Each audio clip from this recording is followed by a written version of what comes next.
je vais reprendre les réglages de base, juste pour rappel. Et puis après, on va parcourir plusieurs projets et je vais vous montrer tout ce qui est sorti concernant les ancrages. Donc, les ancrages existent depuis plusieurs années et cette fois-ci, on a introduit la possibilité de voir les ancrages en 3D. On va partir de l'hypothèse qu'on n'a jamais vraiment paramétré les ancrages de Pamir. Actuellement, les ancrages ne fonctionnent pas. Et donc, les premiers paramétrages à modifier sont les suivants. Je vais dans le menu sabot métallique et je vais aller voir mes réglages. Donc, dans mes réglages, vous voyez, vous avez à peu près tous les réglages concernant les ancrages. Donc, j'ai volontairement mis des réglages qui étaient défaillants, donc pour vous montrer quelles étaient les opérations à mener pour commencer sereinement. Donc, vous voyez que dans mon inventaire d'ancrage, j'ai rien du tout. Dans la liste des ancrages que je vais utiliser, j'ai rien du tout. Et mes réglages, ils ne sont pas activés. Donc, je vais commencer par importer tout l'inventaire d'ancrage. Donc, voilà. Donc là, ce qu'on fait, c'est qu'on met à jour la liste des ancrages. Donc, je vais me retrouver de rien à quasiment toute la bibliothèque d'ancrage importée dans mes réglages Pamir. Donc, bon, il y en a quelques-uns, donc ça prend un peu de temps. Voilà. Donc là, je me retrouve avec toute ma liste d'ancrage. Donc là, maintenant, j'ai une base d'articles avec lequel je vais pouvoir travailler. Donc, bon, peut-être que je ne vais pas utiliser tous ces ancrages. Donc, je vais me mettre dans la liste des ancrages. Et je vais les mettre ici. Donc, j'ai un ordre à respecter. Pamir va travailler en utilisant le premier ancrage de la liste en haut. Donc, il va commencer par tester deux pointes. Donc, par exemple, si moi je ne le veux pas, je le retire.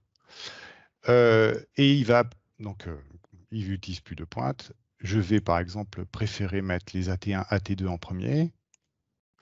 Donc, j'ai cette petite modification de réglage à faire pour imposer quels sont les ancrages que je vais acheter, utiliser, etc. Donc, je dois faire une petite opération de tri. Ça, c'est tout simplement parce que je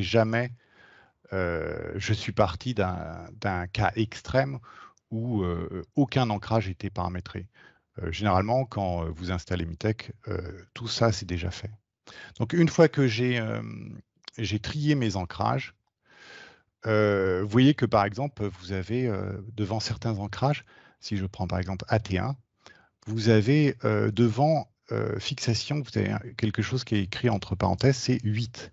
8, ça signifie que vous avez 8 configurations de fixation. Donc, par exemple, vous avez l'AT1 fixé qu'avec des pointes, donc une configuration. Vous avez l'AT1 fixé avec des goujons sur du béton, donc ça fait 2.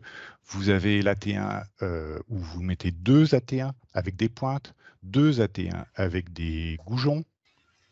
Vous avez l'AT1 fixé avec les vis SSH, etc., etc. Et on arrive jusqu'à 8 configurations. Je vais activer mon module ancrage tout simplement en cliquant ici. Donc, attendez, je vais pousser ça. Donc, je fais OK. Donc là, il ne se passe rien pour l'utilisateur, mais j'ai activé mes ancrages. Alors, ça, théoriquement, quand vous utilisez les réglages Mitech de base, tout ça, c'est déjà fait. Donc, vous n'avez pas besoin de le configurer. Mais c'était juste un petit rappel. Alors, maintenant, commençons par ce qu'il y a de nouveau. Donc, c'est le module ancrage 3D. Donc là, c'est un peu l'idée de notre présentation. Dans la version 10, donc, qui est sortie il y a quelques jours, et vous aurez la version SR1 qui va sortir la semaine prochaine, vous avez le module ancrage 3D en plus. Donc, on a des opérations supplémentaires à faire. Donc, l'idée, c'est d'utiliser les fichiers DWG3D de Simpson pour mettre en situation les ancrages sur les fermettes. Donc, ma première étape, c'est je dois télécharger tous ces fichiers. Donc, je vais aller ici dans Fichiers, je vais aller me mettre dans Télécharger et je vais faire télécharger les ancrages. Donc, comme nous ne sommes pas seuls en Europe, nous avons aussi les fichiers des autres pays européens. Moi, ce qui m'intéresse, c'est la version FR. Donc, je vais faire télécharger. Donc, vous avez vu, vous avez à peu près 13 mégas. Une fois que j'ai téléchargé le module ancrage, il ne reste plus qu'à redémarrer pour avoir la mise à jour. Donc je passe cette phase de redémarrage et je passe tout de suite aux présentations de résultats. C'est ce qui nous intéresse un peu. Donc je prends ce premier projet. Donc je vous ai épargné le dessin du projet.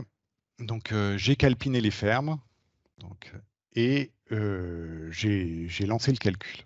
Donc une fois que j'ai fait mon analyse, donc vous allez avoir les ancrages qui sont dessinés en plan.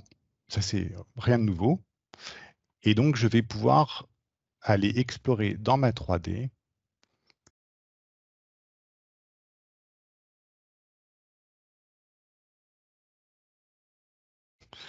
Donc, voilà. Donc, mon projet est calculé. Je vais pouvoir visualiser les ancrages que Pamir m'a choisi automatiquement en fonction de ma liste précédente, donc c'est-à-dire en privilégiant les ancrages qui sont positionnés en tête de liste. Donc par exemple, j'ai comme ici dans ma tête de liste, j'avais mis mes ancrages AT1. Donc je me retrouve avec, par exemple, si je prends cette ferme, je vois que j'ai une AT1 qui est choisie. Quand je clique dessus, je peux décider de mettre autre chose. Par exemple, si je prends la ferme porteuse, elle est où? Elle est ici. Donc, je sais pas, on va dire que j'ai l'habitude de mettre quelque chose de plus costaud sur la ferme, sur la porteuse. Donc, je vais sélectionner mon ancrage dans la vue 3D et je vais dire, soit je la double, soit je mets quelque chose d'autre. Par exemple, je peux mettre une équerre 5 ou deux équerres 5. Voilà, bon, l'équerre 5. Et sinon, je peux carrément aller sur des ancrages beaucoup plus résistants. Donc, on va par exemple mettre 2 E20.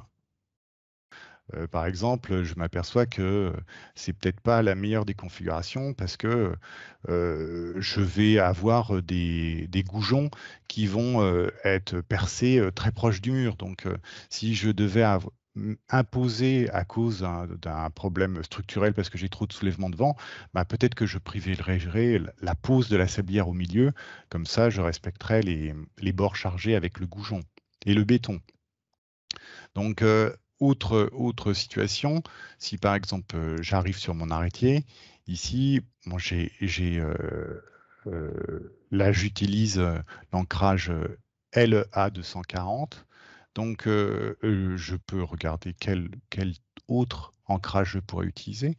Donc, soit j'utilise par exemple une autre configuration à 45 degrés, c'est le TC 248, donc où je n'ai pas de gauche, pas de droite, donc je peux l'utiliser des deux côtés.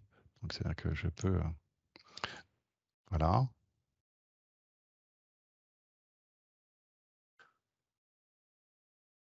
Je peux utiliser, par exemple, celui-ci, une autre configuration.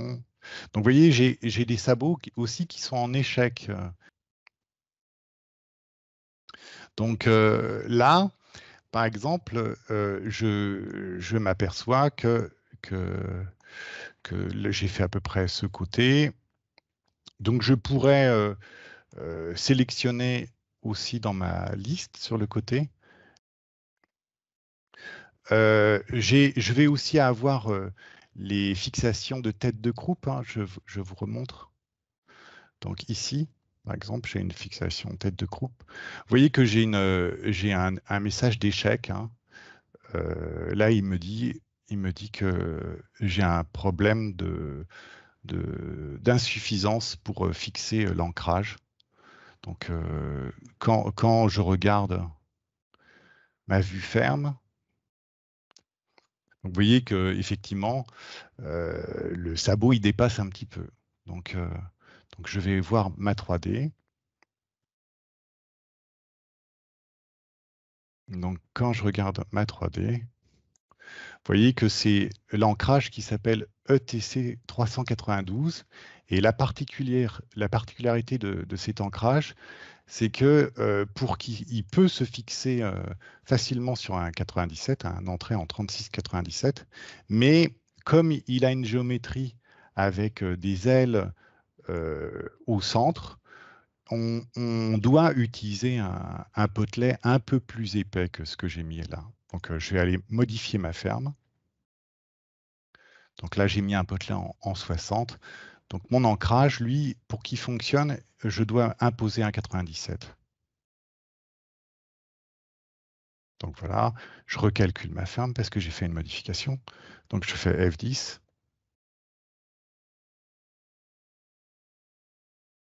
Et donc là, mon ancrage est valide. Donc voilà, toutes les pointes sont dans le bois, donc ça fonctionne.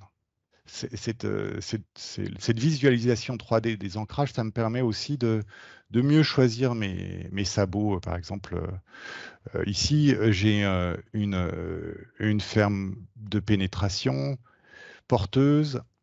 Et vous voyez que en fonction de mes habitudes, je peux par exemple commettre une erreur, c'est-à-dire soit mettre un sabot, alors comprendre pourquoi mon sabot ne fonctionne pas. Par exemple, si je veux utiliser celui-ci,